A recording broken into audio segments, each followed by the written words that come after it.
Assalamualaikum warahmatullahi wabarakatuh. Selamat ketemu kembali dengan channel baru saya, Police Undercover. Salah. Police Uncensored. Nah, sorry. Namanya salah itu nggak bisa dibenarkan. Selamat ketemu kembali. Moga-moga sehat selalu. Moga-moga tetap banyak duit. Kalaupun lagi banyak utang ya dibayar. Gimana caranya bayar? Tahu? Kalau nggak tahu jangan tanya saya. Saya juga belum tahu cara bayar utang yang banyak. Baik, Police Uncensored, sebuah channel yang berusaha melihat sudut pandang dari A sampai Z seorang polisi, mantan polisi, atau orang yang akan jadi polisi. Kok bisa akan kok dibahas gimana? Kan ada juga orang-orang calon siswa yang akan masuk menjadi polisi dan perlu kita wawancara kenapa mereka tertarik menjadi polisi. Baiklah, hari ini temanya tentang kenapa ya polisi itu kok tidak banyak yang mencalonkan menjadi presiden, atau bahkan kalau dicalonkan menjadi presiden atau wakil presiden itu malah ketakutan. Saya akan membahas ini karena saya pernah mengalami sendiri. Ada seorang jenderal yang saya tulis untuk menjadi calon wakil presiden, tapi ketakutan. Saya dipanggil dan buku saya akhirnya tidak boleh beredar. Hari ini pertanyaannya itu tadi, kenapa ya polisi tidak mau, atau sebaliknya malah tidak ada yang mencalonkan. Artinya rakyat, apa alasannya rakyat kok kurang tertarik dengan profil polisi yang akan menjadi calon pemimpin, baik bupati, gubernur, atau bahkan menjadi capres. Ini opini ya, ini opini itu artinya pendapat saya, bahwa sampean atau teman-teman sekalian punya pendapat lain boleh-boleh saja, tapi opini saya itu seperti itu.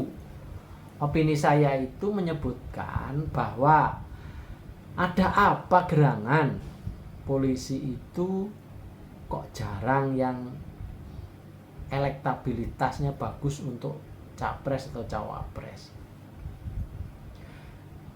Untuk itu saya sempat membuat sebuah buku yang berjudul Surat Terbuka kepada YTH Jenderal Tito Karnavian. Ini seri buku Capres 2024. Jadi gitu ya. Saya coba terangkan.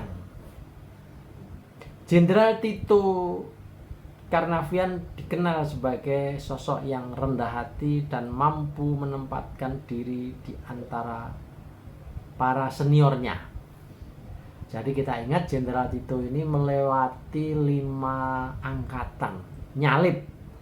Akhirnya dia ditunjuk menjadi Kapolri, dan termasuk Kapolri muda lah saat itu.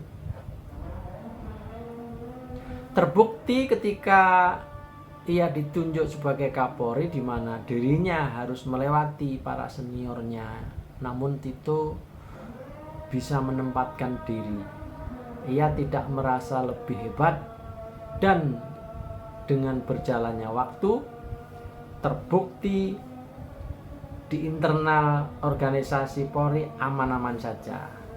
Tidak ada gejolak yang mengganggu roda organisasi.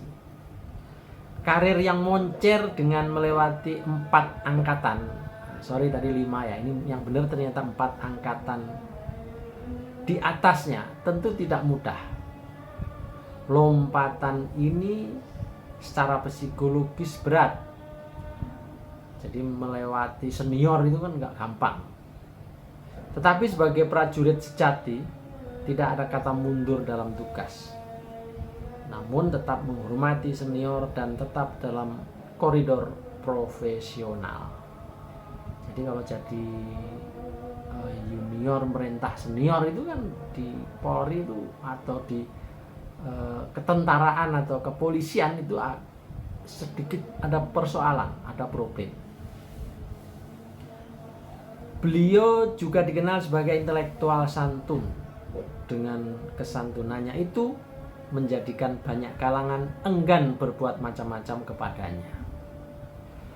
Kesantunannya adalah nyata, tidak dibuat-buat dan dijalankan dengan ikhlas. Inilah modal sosial yang dimiliki Tito jika ditakdirkan menjadi pemimpin di negeri ini atau presiden. Tren kepemimpinan di dunia mulai mengarah kepada sosok pemimpin muda. Bisa kita lihat seperti Yingluck Shinawatra, Perdana Menteri Thailand yang berusia 45 tahun. David Cameron, Perdana Menteri Inggris berusia 46 tahun. Barack Obama, Presiden Amerika Serikat berusia 51 tahun. Dan Julia Ellen Gillard yang juga berusia 51 tahun. Tito Karnavian jelas bisa digolongkan pemimpin muda dengan karir dan prestasinya, di mana di masa muda beliau jelas memberi gambaran bahwa Tito adalah sosok calon pemimpin ideal Indonesia masa depan. Jika sampai hari ini belum ada yang menyuarakan atau mengenalkan siapa sosok capres yang layak maju di tahun 2024, maka Jenderal Tito Karnavian lah menurut penulis, menurut saya, orang yang paling pas dan paling layak dicalonkan, karena sosok ini cocok dengan kondisi dan kebutuhan masyarakat pada saat nanti atau di 2024 mendatang. Jadi kira-kira isi buku itu begitu. Surat terbuka saya sebagai penulis kepada Jenderal Tito. Jenderal Tito itu bintang 4. Jadi ini seri buku Capres 2024. Saya memang seneng ya nulis buku Capres. Jadi ini saya berarti membahas sisi lain kehidupan seorang polisi yang kebetulan kalau Jenderal Tito dulu Kapolri, sekarang sudah pensiun dan menjabat sebagai Kemendagri.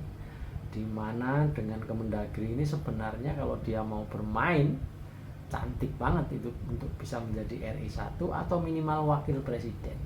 Tapi saya tidak tahu kenapa masyarakat itu kok kurang suka kepada polisi dalam hal ini. Terbukti ketika nama-nama Tito kan pernah juga masuk di dalam radar lembaga survei, nggak tahu nomor 9 atau nomor 10. Tapi setelah itu persen atau nilainya turun lagi, rendah lagi. Nah ini kan berarti membuktikan bahwa masyarakat kurang tertarik dengan sosok polisi atau orang yang bergelut di dunia kepolisian. Saya nggak tahu juga ya kenapa. Tetapi suatu kali saya pernah ngobrol dengan salah satu bintang 2 jenderal polisi waktu itu, yang saya tanya, Pak, kenapa sih polisi itu kok jarang sekali terpilih untuk mengajukan menjadi katakanlah di tingkat daerah, tingkat kabupaten atau tingkat provinsi, misalnya wali kota atau bupati, gubernur atau wakil gubernur, kok sedikit sekali, beda dengan TNI, katakanlah gitu. Jawabannya mengejutkan. Mas polisi itu kan dalam tanda kutip nggak menarik mas. Banyak dosanya dalam tanda kutip ya. Ini kata salah satu jenderal yang saat itu saya ajak berdialog dan saya serius bertanyanya. Ya mungkin kalau contoh Jenderal Anton Carlyan bersama siapa waktu pilkada 2000 berapa itu mencalonkan jadi wakil gubernur di Jawa Barat, ternyata kalah juga kan. Kalau nggak salah itu diusung oleh PDIP loh, padahal kalah juga ya. Ya kemudian memang ada mantan polisi, kalau nggak salah mantan Kapolda yang menjabat gubernur Kaltara. Moga-moga saya nggak salah namanya sih, saya agak lupa, tapi menjabat gubernur Kaltara. Atau pernah juga mantan reserse yang menjabat bupati di Kabupaten Poso, tapi udah lama sekali. Nah, kita bahas yang kekinian saja hari ini. Saya nggak tahu ya kenapa jenderal nggak ada yang katakanlah Pak Ugroseno, terus kepala BIN itu yang pernah ditunjuk jadi Kapolri akhirnya dibatalkan itu, Budi Gunawan, atau Pak siapa lagi, banyak lah mantan jenderal polisi, tapi kenapa nggak dilirik oleh partai juga gitu. Atau dari pengalaman mungkin kalau dilirik kemudian kalah kan beresiko. Jadi saya kira ini masyarakat loh yang menilai. Saya hanya menyampaikan aja. Jadi pertanyaannya begitu, kenapa polisi kok jarang ya dicalonkan gitu? Kok masyarakat kurang suka ya? Ada apa ini? Ada masalah apa dengan polisi? Ya kalau sekarang karena ada Sambo, karena ada Jenderal Teddy Minahasa yang tersangkut narkoba, apakah polisi dianggap kurang bersih atau gimana? Saya nggak ngerti juga. Atau apa? Nah ini ayo kita mungkin boleh berkomentar di bawah nanti. Jadi pertanyaannya, surat terbuka untuk Pak Jenderal Tito Karnavian, kenapa Bapak nggak mau nyalon presiden atau wakil presiden? Baiklah, inilah dunia kepolisian dari A sampai Z. Saya coba kuak, saya coba bahas, saya coba selidiki, saya coba kulik.